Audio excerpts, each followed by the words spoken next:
Hello అందరికీ. ఇప్పుడు మీరు చూస్తున్న ఫ్లాట్ వచ్చేసి నాగోల్ పండ్లగూడలో ఉంది. ఇది 3 BHK ఈస్ట్ ఫేసింగ్ ఫ్లాట్ అండి. పండ్లగూడ మెయిన్ రోడ్కి జస్ట్ 100 మీటర్స్ దూరంలోనే ఉంటుంది. ఇది ఒక మోడల్ ఫ్లాట్.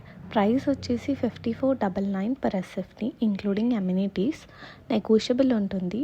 ఈ అపార్ట్మెంట్లో మనకి ఒక్క ఫ్లాట్ మాత్రమే అవైలబుల్ ఉంది. అన్నీ సోల్డ్ అవుట్ అయిపోయాయండి. 4th floor 402 east facing flat available ఉంది. సైట్ విజిట్స్ కోసం స్క్రీన్ పైన కనిపిస్తున్న నెంబర్కి కాల్ చేయండి. మరిన్ని ఇలాంటి వీడియోస్ కోసం మన ఛానల్ని ఫాలో చేసేయండి.